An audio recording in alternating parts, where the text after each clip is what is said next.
Hi, this is Regeline Sabat, also known as Gigi. You're listening to Walk With Me podcast. My guest today is Nicole Comis. Nicole Comis is a certified life coach. Welcome to the show, Nicole. Thank you. Thanks for having me. You're welcome. It's an honor to have you here today. Now, why don't you start off by telling us about you and where you are from? Wow. It's such an open-ended question, right?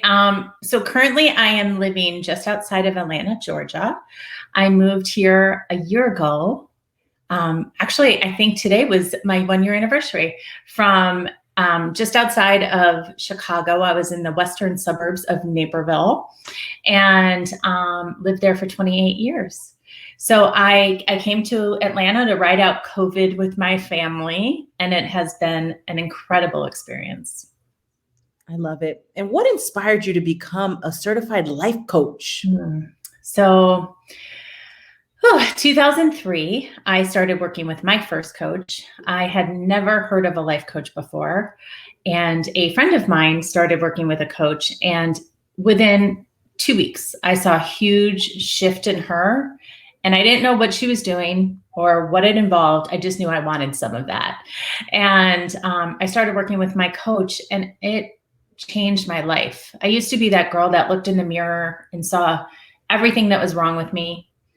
And I put myself down and I worked my booty off and trying to feel worthy, trying to feel like my accomplishments were, made me who I was, right? Like it was like, oh, I have to achieve this to feel good. I have to be this to feel good about myself. And I learned that I could love myself even without that. And so the work that I did with a coach completely changed my life. I was in the mortgage business, super successful. I was highly successful in my career. I was one of the top producers in my company for years. And when the housing market crash happened, so did all of my happiness.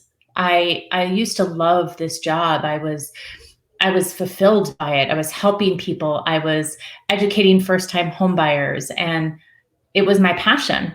And then when the housing market crash happened, it stopped being about that helping and more of, I felt like I had an inside sales job and less of the coaching and the guiding.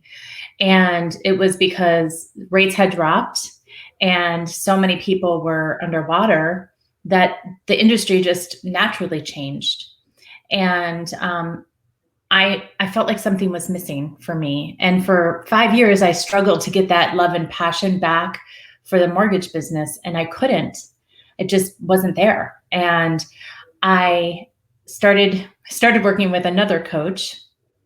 And it was probably 2 or 3 sessions in that she looked at me and said, "Oh my gosh, Nicole, you want to be a coach?" And I was like, "You're right, I do." Like it's who I am. It's who I've always been, because it involves listening and asking questions and loving people.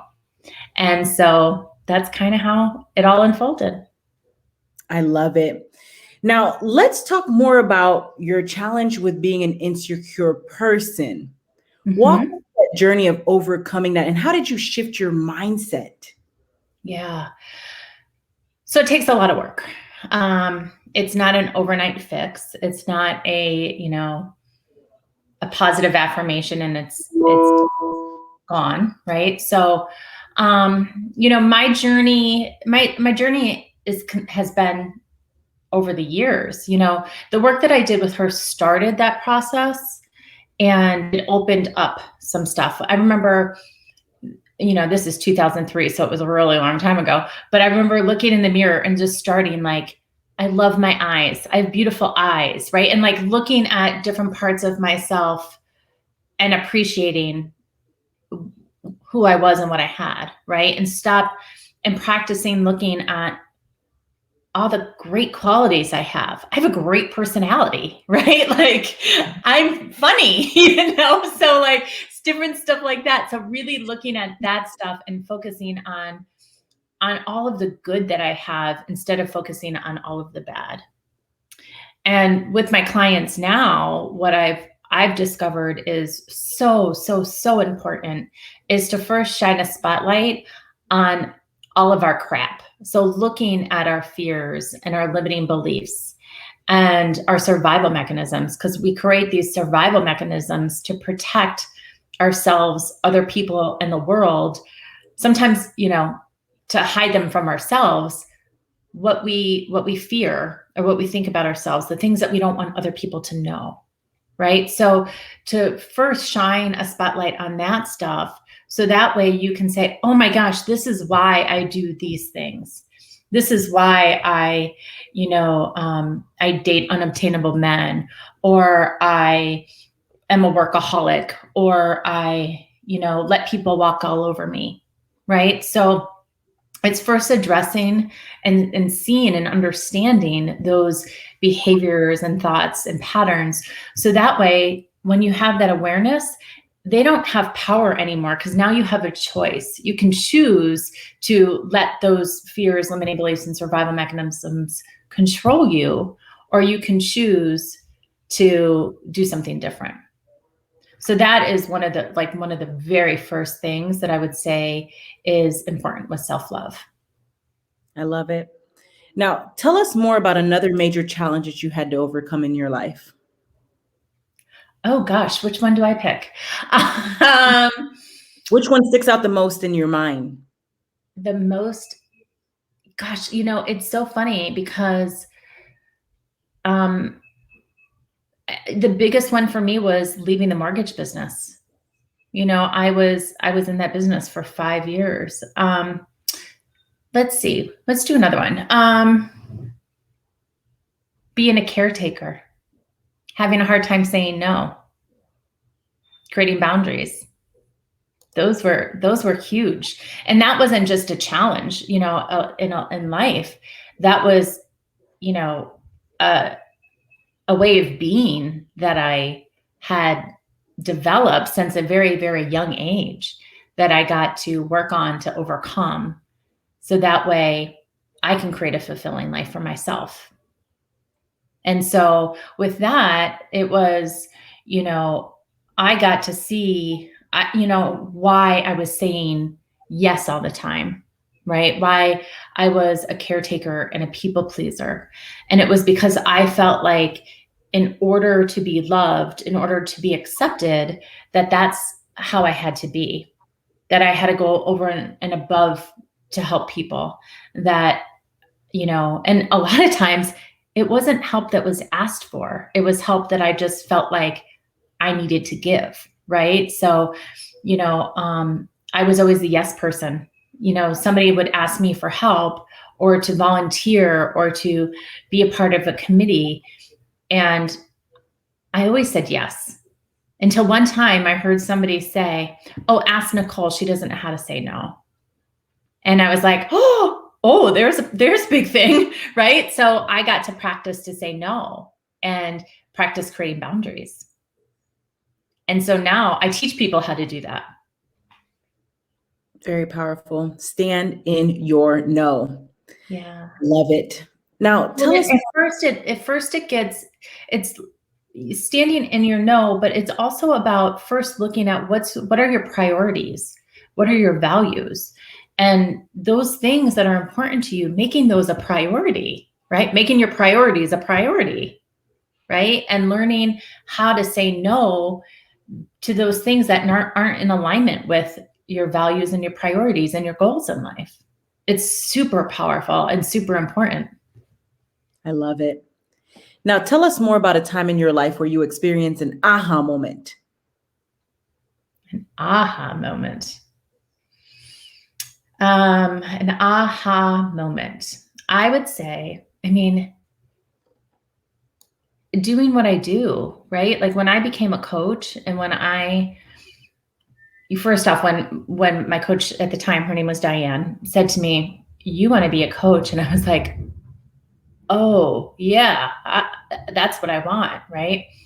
And I will say ever since then, like I'm constantly having those aha moments, right? Like, whether it's an aha moment in, this is what I'm supposed to be doing with my life, or having an aha moment like, oh, this is why I do that thing. Like I can't even think of one because I feel like it's such a regular thing in my life that I'm constantly learning and growing with myself, you know? And that's my journey. That's the journey, is for me anyway, is to constantly learn and grow. Learn and grow. Very inspiring. Now, what is your best advice to the audience for walking with purpose and living a life of happiness? Oh, so I love that, because what I believe is, I feel like so many people struggle to find what their life purpose is. And, you know, so many people attach a purpose to a career or, you know, to different things in life. My belief is that we are put on earth to be happy. I believe that God wants us to be happy. We're meant to live happy, fulfilling lives. Think about it. I know, for like, everyone I know says, you know, they want world peace, right? My guess is your listeners want world peace. You want world peace, right? We all want world peace, right?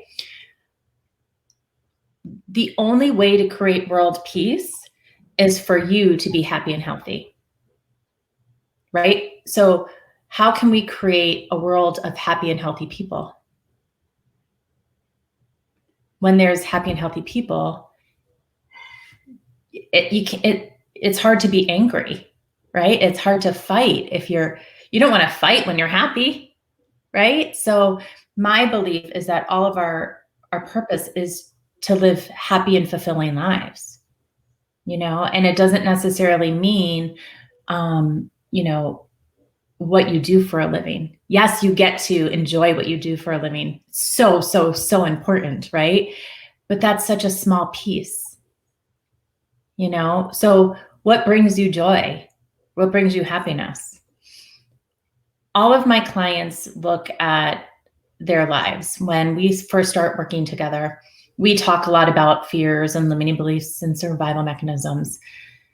And then we talk about vision, because when you are clear on a vision for your life, and it doesn't mean, you know, I have this house located at 123 Main Street in, you know, Naperville, Illinois, right? But it's, you know, you have a clear idea of where you want to go towards in your life, and knowing that your vision can change and evolve as you do, and being okay with that, it starts to create a magnet for you in your life. So, for example, I got really clear on my vision for my life. I wanted to be a powerful coach, helping people live happy and healthy lives while achieving their big career goals. And I was a smoker, and I smoked for 22 years. And when I got clear on my vision, I realized that's not in alignment with who I am and who I want to be in the world. And I quit like that. It's been 5.5 years, something like that. I don't remember. If you ask me what day I quit smoking, I have no idea. It was sometime in October. You know, like, I was just done. It was so easy for me to be done with it because it wasn't in alignment with who I was. I don't feel like I was ever a smoker. I feel like I erased that part of me. I've never craved a cigarette, had a drag of a cigarette, ever. And that's the power of vision, because your vision also includes your why. Like, why do you want to do this? How does it make you feel? You know, those elevated emotions. And it's like a magnet. It keeps you attached to that vision and moving in the direction of your vision. It's really powerful. I love it.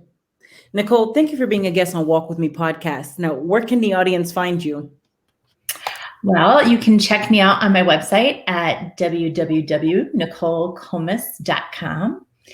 And I'm also on Facebook, LinkedIn, Instagram, all the same thing, Nicole Comis. And I'd love to connect with you. I appreciate you, Nicole. And ladies and gentlemen, make sure to check out Nicole at nicolecomis.com. And Nicole, thank you again for being a guest on Walk With Me podcast. You have a blessed day. Thank you. You too.